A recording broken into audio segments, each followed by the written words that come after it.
If your price is not your life, you are corruptible. What does this even mean? What is corruption? How does it work? How did it all get so bad? And most importantly, what can we do to stop it? My name is Weekley. I'm the Director of Product Development at Byte Federal. We were one of the first Bitcoin ATM companies in the United States. I lead their digital product development, so we have a non-custodial wallet. We have a merchant solution, and there's a number of other various products that we're working on. Before I worked in Bitcoin, I spent several years working in foreign direct investment, where I had a front row seat to global corruption at the highest possible level. So enough about me. Let me ask you guys a question. Raise your hand if you have ever accepted a bribe. I got one brave soul out there. Anybody else? Okay. What is a bribe? Is a bribe if I buy you a cup of coffee? What if I take you to dinner? What if I buy you a first-class plane ticket halfway around the world, and then I take you to dinner? Which of those are bribes? Which of them are not? It's just not as straightforward as we would like to think that it is. It's not as black and white.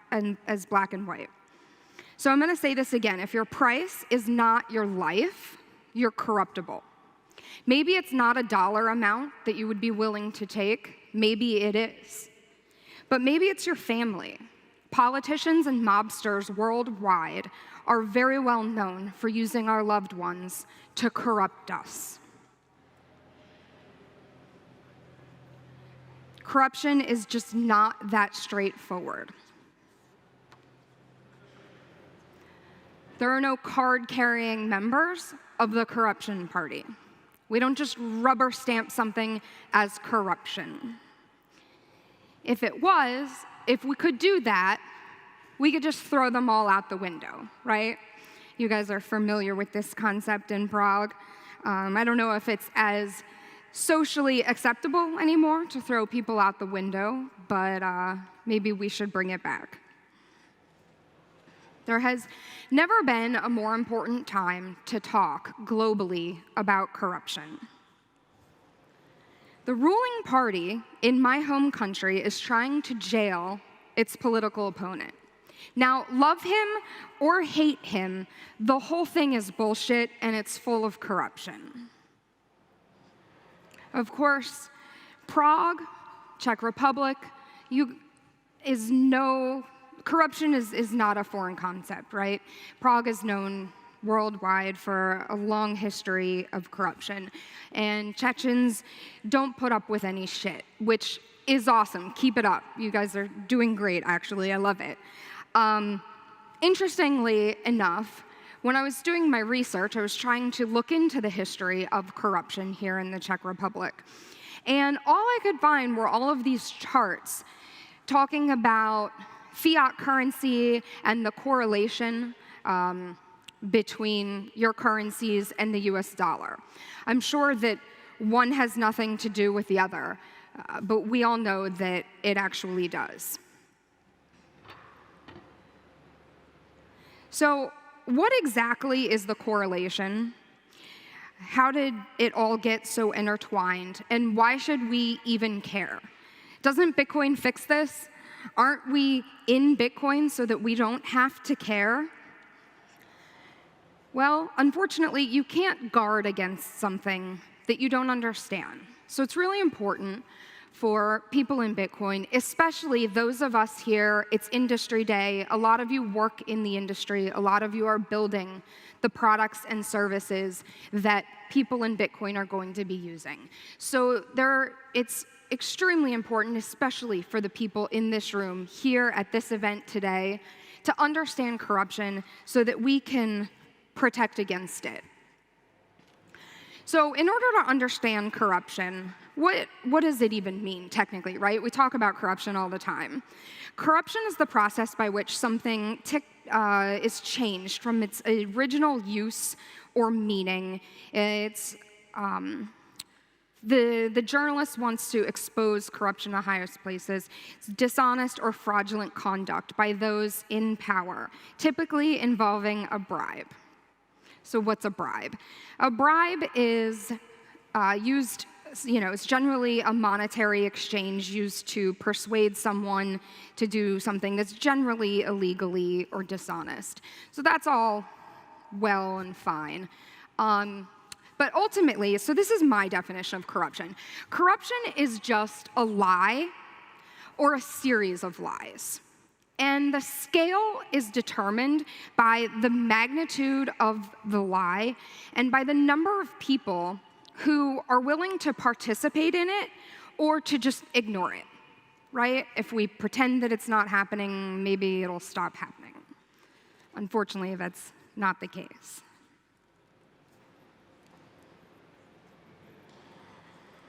So,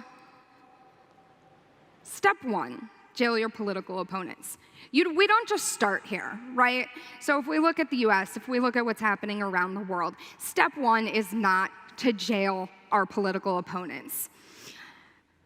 You don't just end up in a helicopter touring ghost cities in China. This is not day one on the job. First, you get recruited to work in foreign direct investment. You accept the job. You may or may not be super qualified for it, but you buy into the ego boost that I'm going to take this really great job. And you let it slide when they write a press release full of lies. You bring it to HR, but they just shrug, and they tell you, look, it makes you look better, so it makes us look better. Okay? We keep our mouths shut. We let it slide. You're just encouraged to let it be. This is perhaps the first red flag, but what do? Do you just give up the job that you've accepted? Do you call your old job back? Can I have my job back? Everyone is so proud of you. Are you really, really sure? Are you confident enough to give up everything because you've noticed a couple of little things? You're making more money than you've ever made in your life.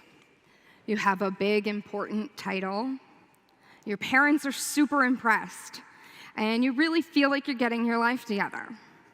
So maybe you're still a little young. Maybe you're in a new industry. You're not quite confident enough to say, you're all full of shit. I'm going to leave this life-changing job on the hunch that you're all liars. It takes a lot of confidence to do that. So you let it slide, right? Who am I? I don't know everything. I don't really know how this all works. I've got this great job. My parents are so proud of me. So you let it slide. Some time goes by. Some deals are made. You're doing your job. Most of what you're doing is totally legitimate. You get to know your new colleagues. They seem like really nice people. They don't seem like people whose lives are built entirely on lies. So then you get a big partnership deal. There's a land developer in China that wants some research and data. Cool, that's what we do. This is what they do in foreign direct investment. You work with countries and regions and special economic zones, large institutional businesses, and as a consult, you provide consulting services to help facilitate different business and investment decisions. So you get working on your new project. There's a bunch of phone calls, contracts, late nights. You get a translator. There's lawyers. All of a sudden, you've got a WeChat. And then you end up in China on a business visa. Cool. A business trip. This must be super legit, right? So you go to China. There's a lot of wining and dining. It's actually, in China, it's sake and karaoke. But it's standard. There's an elaborate signing ceremony, and the deal that you're working on is in Chinese newspapers. It seems pretty cool. Then you find yourself in a helicopter flying through rural Beijing, touring entire towns that are empty. So now we're in the helicopter. It's not day one. It's a few months later. Sometimes it's a few years later. So now things are getting a little weird. But you're not an expert on economic development. You're not an expert on land development. Is it weird? What's really happening here? Is it me? Am I the crazy one? Wait a second. He just said that this development was 30% occupied, and that the numbers were expected to double next year. The entire building was completely fucking empty. Something weird is going on here. It was, in fact, all a complete sham.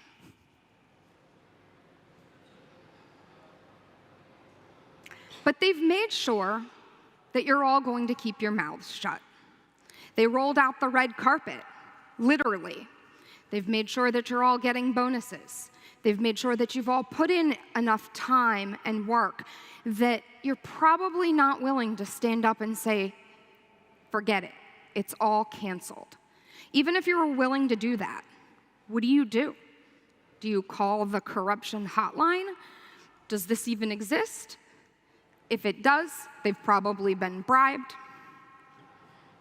So you go home, you accept your bonus, and you pretend that it was all true. So this is the crux of it. This is how corruption works.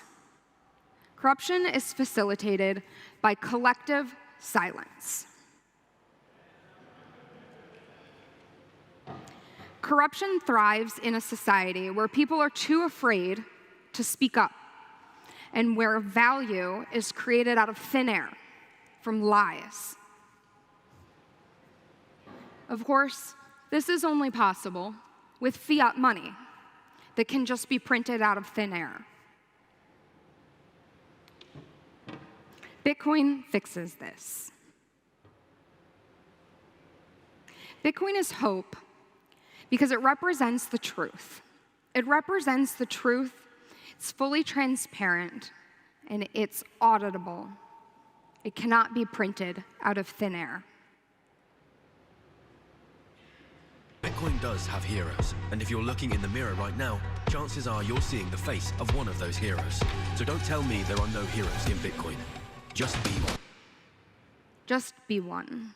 I was really inspired by this promo video that BTC Prague did. I don't know if you've all seen it. If you haven't, you should watch it. It's awesome. And the theme of this clip is, if you're looking in the mirror, you're probably a hero. Everybody in Bitcoin right now think we're all heroes.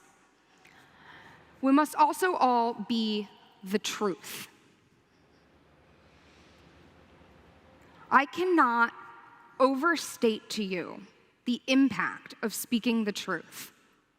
If corruption is enabled by silence, we can literally stop it dead in its tracks by speaking the fuck up. Level up by speaking up. We all have the power to protect Bitcoin, including the products and services that we're building in the Bitcoin ecosystem, by simply being honest, speaking up when we see something that doesn't make sense. Be honest with yourself. Be honest with people around you, with your colleagues, your friends, and your family.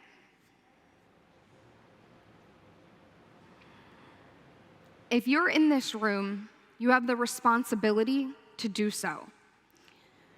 We are the builders in Bitcoin, and we must build a moat around the ecosystem. We must take on the responsibility to maintain the truth in Bitcoin. Defenestrate the liars. If someone is not willing to tell the truth, throw them out the window. Maybe not literally, but metaphorically. We can build a moat around the products and services that we are building. We can build a moat around the Bitcoin ecosystem so that the new world that we're building is the world that we want to live in. Not everyone can see the truth, but he can be it. Be the truth. So you've heard Bitcoin is the new gold rush by now. As world leaders on all sides have endorsed it as the future of money, and now you're looking to get started, we'll show you how. It's actually easier than you think. First, go to your nearest Byte Federal ATM and turn your cash to coin. Byte Federal has over 1,200 locations around the country with the highest daily limits. Go to our website, bytefederal.com, to find the nearest ATM to you. Log in to any wallet, then create an account, deposit your US cash, and instantly convert it to Bitcoin. That's it.